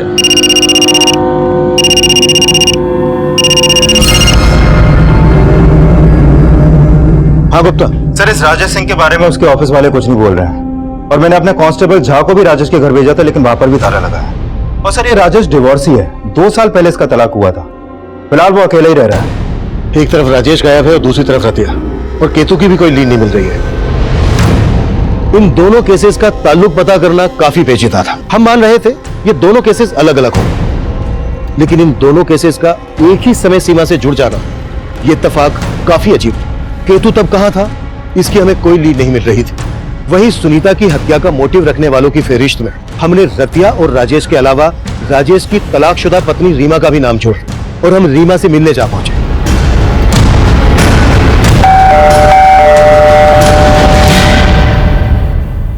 सर राजेश से अलग होने के बाद मैं कभी राजेश से नहीं मिली, तो मुझे कैसे पता होगा कि राजेश कहाँ है? लेकिन आपके और राजेश के अलग होने की वजह सुनीता ही थी, जिसका मर्डर हो चुका है। सर आप कहना क्या चाहते हैं? आप क्या समझ रही हैं? सर राजेश और मैं आपसी सहमति से अलग हुए थे, और राजेश से तलाक लेने के बाद राजेश ने मुझे वो सब कुछ दिया जिसपे मेरा हक था। हाँ बिल्कुल, गुस्सा तो आता होगा आपको सुनीता पर। सर आप जैसा सोच रहे वैसा कुछ नहीं है।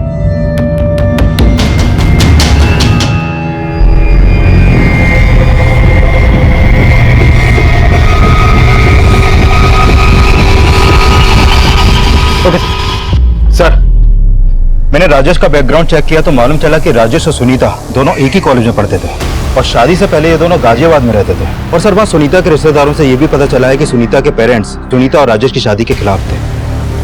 मतलब इनका रिलेशन काफी पुराना था, जबकि परी ने हमें बताया था कि ये सिर्फ 4 साल से एक दूसरे को जानते थे। सर, परी बोल रही थी कि उसे इसके बारे में मालूम नहीं था।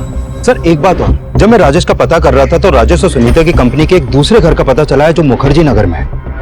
मुखर्जी नगर, वहीं पर हमें सुनीता की लाश मिली थी।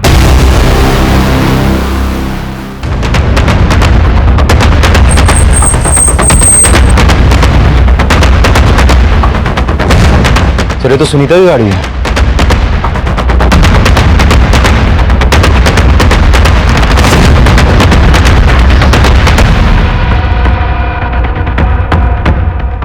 सर, अंदर जाने का दूसरा कोई रास्ता नहीं है सर। ताला तोड़ो।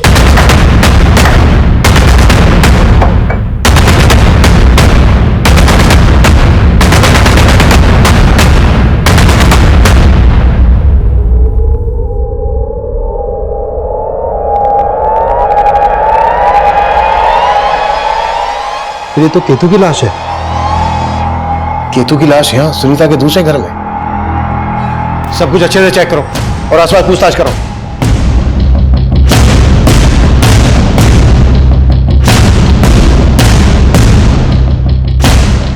तो ये देखिए, लगता है इसे गला घोट कर मारा गया है। जेबें चेक करो। तो इसकी जेब से चाबी मिली है। चेक करो, ये चाबी इस घर की तो नहीं है। Okay sir. यहाँ आइए। ये देखिए सर, ये शराब की बोतल और ये कॉन्डोम के पैकेट्स। सर, इस बात में सच्चाई हो सकती है कि सुनीता यहाँ किसी और ही मिजाज से रहती थी। केतु की लाश मिलती है हमें यहाँ घर के अंदर, और सुनीता की लाश मिलती है लगभग यहाँ से आधा किलोमीटर दूर। क्या वजह हो सकती है इस कहानी के पीछे? सर, ये चाबी इस घर की नहीं है। ये चाबी इस घर की नहीं है तो फिर कहाँ की हो सकती है? कहीं ऐसा तो नहीं है कि केतु ने उस चाबी बनाने वाले से डुप्लीकेट चाबी बनवाई है? उस चाबी वाले से सख्ती से पूछताछ करो। Okay sir. साहब, मैं इस कॉलोनी में कचरा उठाने का काम करता हूँ और घर से, तो इस घर से भी मैं कचरा उठाता हूँ। साहब, यहाँ आए दिन ढेर सारी दारू की बोतलें मिलती है। सुनीता का यहाँ रोजाना ना होता था? रोजाना तो नहीं सर, लेकिन हफ्ते में 2-4 दिन वो यहाँ पे आया करती थी। उनके कई दोस्त भी आया करते थे। कौन दोस्त? वो तो पता नहीं सर। हाँ साहब, जब मैं सुबह कचरा उठाने आता था ना तो ढेर सारी गाड़ियाँ खड़ी दिखती थी मेरे को। यहाँ इतने सारे लोगों को आखिरी बार कब देखा था तुम लोगों ने? याद तो नहीं है सर, लेकिन हफ्ते भर से इस घर पे ताला पड़ा है। हाँ साहब, याद आया। जब हफ्ते भर पहले मैं कचरा उठाने आया था ना तो यहाँ पे एक बंदा ताला लगा के जा रहा था।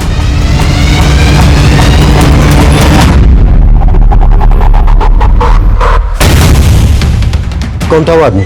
साहब, यहाँ बहुत सारे लोग आते हैं तो सही से देख नहीं पाए साहब।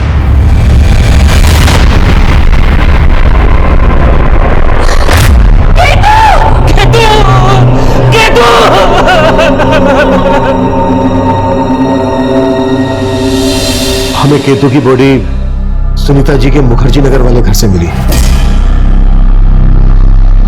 आप लोगों ने बताया नहीं, उनका काफी आना जाना होता था वहां।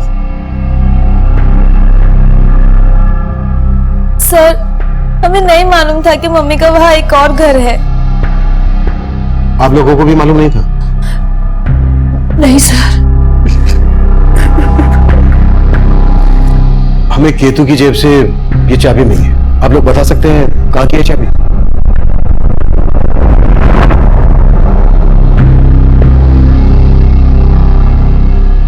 सर, ये मेरे घर की चाबी है। आपके घर की चाबी केतु के पास कैसे पहुंची? पता नहीं सर।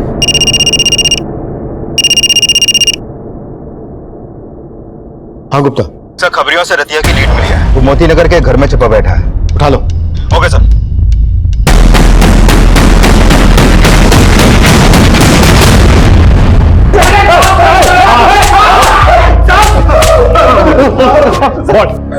सर, मैंने कुछ भी नहीं किया। कुछ भी नहीं किया तो फिर गायब क्यों हुआ था? सर, आप लोगों का फोन आया था तो मैं डर गया। मुझे लगा कि मैंने स्कूल में तोड़फोड़ की है तो आप लोग का शक मुझ पे ही जाएगा, लेकिन मैंने उसे नहीं मारा सर। रतिया और उसके दोस्त लगातार अपने इस बयान पर कायम थे, लेकिन राजेश तब भी गायब। केतु की लाश हमें जिस घर में मिली थी, उस घर में सुनीता के साथ वक्त गुजारने वाले लोगों के खुलासे किसी और ही गहरी साजिश की तरफ इशारा कर रहे थे। सर मैंने सुनीता के कॉल रिकॉर्ड्स में मौजूद लगभग सभी लोगों के पिछले दिनों की एक्टिव फोन लोकेशंस चेक की। सर राजेश और सुनीता के अलावा सुनीता के उस दूसरे घर में सुनीता की रिपोर्टर दोस्त मेघा का फोन भी अक्सर एक्टिव रहता था। और सर इस मेघा के अलावा सुनीता के लॉयर मुकेश का भी उस घर में काफी आना जाना था। और सर ये सुनीता के कुछ और भी दोस्त हैं जो सुनीता के उस दूसरे घर में अक्सर आते जाते थे। इन सबसे मिलना पड़ेगा, हो सकता है इस कांड में इन सबका भी हाथ।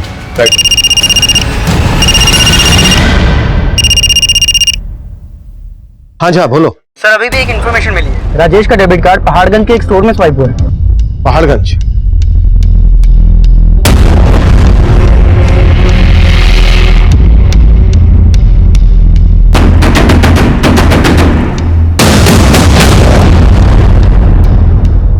हाँ सर, मैं सुनीता जी से मिलने के लिए उनके दूसरे वाले घर पर कई बार गई थी। ऐसा क्या हुआ था सुनीता के दूसरे घर पर कि घर के अंदर में केतु की लाश मिली और वहां से आधा किलोमीटर दूर सुनीता की? सर मुझे इस बारे में कोई आइडिया नहीं है और मैं तो काफी दिनों से वहां गई भी नहीं थी सर। वैसे होता क्या था वहां? शराब वराब तो खूब चलती थी। सर सारे फ्रेंड्स मिलते थे तो कभी कभी छोटी मोटी पार्टी कर लेते थे। ये सब तुमने हमसे पहले क्यों नहीं बताया? सर मैंने सिर्फ इसलिए नहीं बताया क्योंकि मैं सुनीता जी की इमेज खराब नहीं करना चाहती थी। उनकी इमेज खराब नहीं करना चाहती थी, अपने आप को बचा रही थी? बोलो क्या छिपा रही हो? नहीं सर, मैं कुछ नहीं छिपा रही हूँ।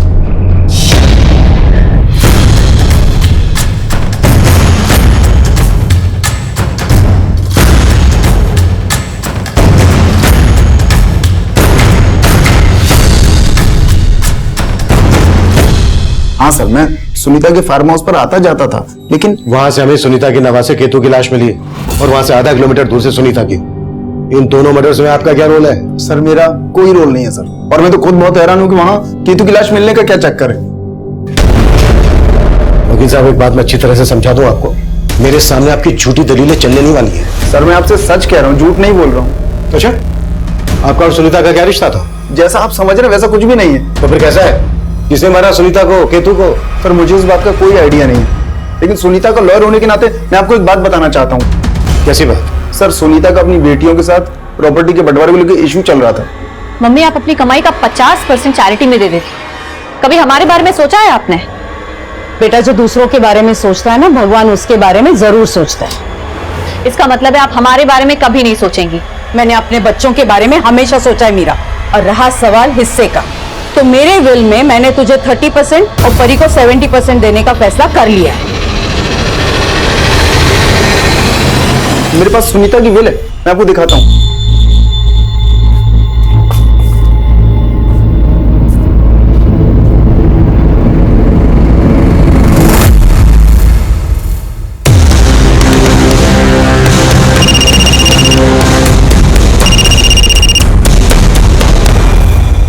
हाँ शुक्ला। सर राजेश को अरेस्ट कर लिया है।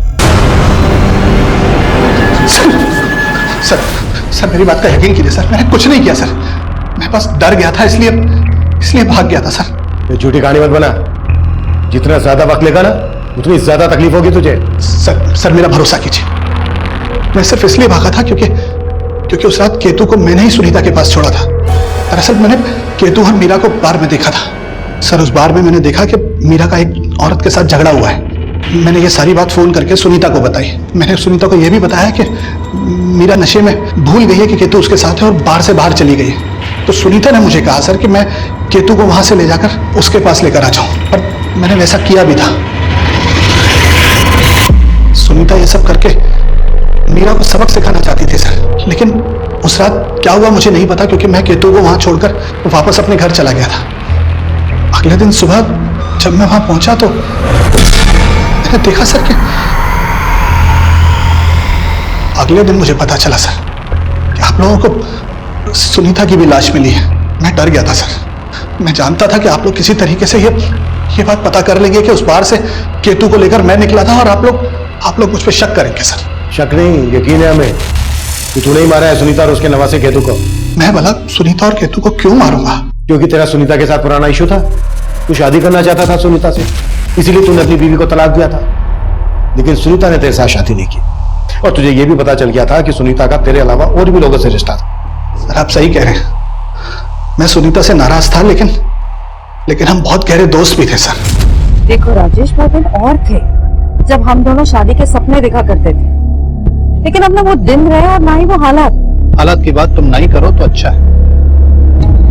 एक बात अच्छे से समझ में आ रही है मुझे, ये सब तुम इसलिए कह रही हो क्योंकि अब मैं अकेला नहीं हूं तुम्हारी जिंदगी में। मैं यूं कहूं कि बात बदलने की आदत पड़ चुकी है तुम। बस राजेश, तब कहाँ थे तुम जब मैं अपने भैया के मर्जी के खिलाफ तुमसे शादी करना चाहती थी? लेकिन तब तो मुझे भगाकर ले जाने की हिम्मत नहीं थी तुम्हें। सर यकीन कीजिए, उस दिन के बाद से मैंने कभी उससे ऐसी वैसी कोई बात नहीं की। हमारे डिफरेंसेस थे, लेकिन सर इतने नहीं थे कि मैं उसे जान से मार दूंगा। और उस मासूम से बच्चे को, उसके नवासे को, सर उसको मैं क्यों मारूंगा? हाँ सर, ये सच है। माँ चाहती थी कि हम दोनों बहनों का हिस्सा हो जाए। तो ये भी मालूम होगा कि वो तुम्हें 30% और परी को 70% हिस्सा दे रही थी। जायज इससे प्रॉब्लम तो होगी तुम्हें। मतलब क्या है आपका? इतनी बार हमसे मिल चुकी हो फिर भी हमारा मतलब नहीं समझ पाई। तो परी ने हमें बताया कि तुम्हें परी से ज्यादा हिस्सा चाहिए था। हाँ चाहिए था, लेकिन सर ये परी, उसे कम मत समझिए आप। वो आपको भड़का रही है। मुझे तो उसी दिन उस पर शक हो गया था जब आपने मुझे बताया कि केतु की जेब से उसके घर की चाबी मिली थी। कहना क्या चाहती हो तुम? सर जिस दिन मैं केतु के साथ सनशाइन बाग में थी, उस दिन परी का फोन आया था मुझे।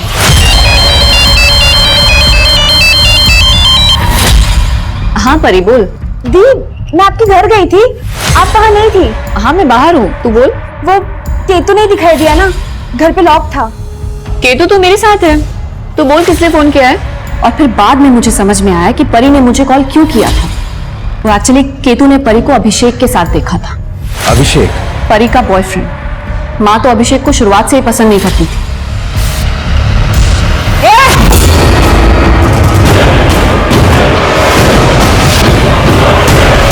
सर ये अभिषेक उम्र में परी से काफी बड़ा था, ना ही ज्यादा पढ़ा लिखा था और ना ही कुछ कमाता था। इसीलिए माँ चाहती थी कि वो परी से दूर रहे, लेकिन परी वो तो अभिषेक से शादी करना चाहती थी। सर मैं मानता हूँ कि सुनीता आंटी को मेरा परी से मिलना अच्छा नहीं लगता था, लेकिन सर परी और मैं एक दूसरे से प्यार करते हैं। और सर हम सुनीता आंटी को कन्विंस भी करना चाहते थे इस बात के लिए। और जब कन्विंस नहीं हुई तो मार डाला उनको। सर हमने ऐसा कुछ भी नहीं किया है। जिस दिन केतु गायब हुआ था उस दिन तुमने अचानक से केतु के लिए फोन किया था उनको। अपडेट ले रही थी ना कि केतु कहाँ है, उसे गायब कैसे करें। नहीं सर, ऐसा कुछ नहीं है। बात सिर्फ इतनी सी है कि उस दिन केतु हमारे घर पे चिपके बैठा था। चिपके बैठा था मतलब? सर उसके पास जो चाबी थी वो मेरी ही चाबी थी।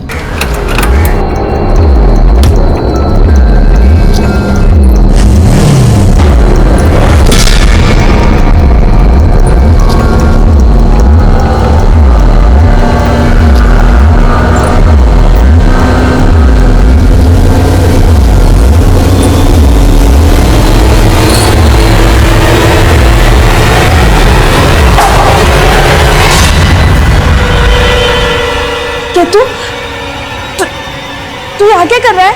और तू अंदर कैसे आया? दरवाजा तो लॉक था ना? केतु! केतु! वो वहां से भागा तो हमें लगा कि वो मम्मी को जाके हमारे बारे में सब बता ना दे, इसलिए मैं भी गई। लेकिन वो और मीरादी घर पे नहीं थे, तो मैंने मीरादी को फोन किया। वो जब तुम्हें पता चला कि राजेश केतु को लेकर तुम्हारी मम्मी के दूसरे घर पे गया है और उसे तुम्हारी मम्मी को सब कुछ बता दिया है, तो तुम दोनों भी वहां गए और फिर एक एक करके उन दोनों को मार डाला। नहीं सर हमने ऐसा कुछ भी नहीं किया है। हाँ सर, हमें तो मालूम भी नहीं था कि मम्मी का कोई दूसरा घर भी है। चूक हमसे भी हो रही थी। दरअसल हम गलत डायरेक्शन में काम कर रहे थे और इस बात का एहसास हमें तब हुआ जब केतु की पोस्टमार्टम रिपोर्ट हमारे सामने आई। सर केतु की इस पोस्टमार्टम रिपोर्ट से भी यही सामने आया है कि सुनीता की तरह उसको भी गला दबा के मारा गया था। गुप्ता, केतु और सुनीता की पोस्टमार्टम रिपोर्ट में एक बात कॉमन है। केतु के गले पर ऐसे जीवाणु मिले हैं जो सिर्फ गंदगी में पनपते हैं। सुनीता की लाश मिली थी हमें घर से आधा किलोमीटर दूर, जहां पर ऑलरेडी गंदगी थी, इसलिए मैंने इस बात पर फोकस नहीं किया। लेकिन केतु को तो घर के अंदर मारा गया था, वहां पर तो गंदगी नहीं थी। लेकिन सर इन सबसे इनके किलर का ताल्लुक है। किलर के नाखूनों में इस तरह की गंदगी के ट्रेसेस हो गए। लुक, केतु और सुनीता के गले पर जख्म थे, यानी उन दोनों को मारने वाला कोई ऐसा आदमी है जो साफ सफाई का काम करता है। साफ सफाई का काम करने वाला? राइट।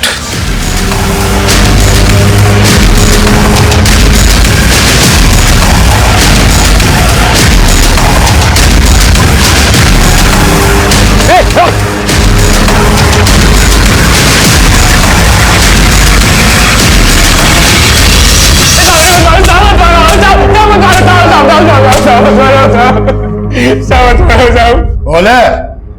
वो मैडम आए दिन वहाँ देर रात तक पार्टी करती रहती थी, उसके बाद उनके दोस्त वहां से चले जाते थे और वो सुबह तक वहां अकेली रहती थी। साहब मैं मौका ढूंढ रहा था साहब, और फिर उस रात देखा वहां की एक बत्ती जल रही थी साहब, घर के बाहर भी पूरी शांति छाई हुई थी और मैडम की कार के अलावा वहां कोई दूसरी गाड़ी भी नहीं थी। तो मैंने सोचा साहब मैडम घर में अकेली है और मैं चोरी के इरादे से अंदर घुस गया साहब।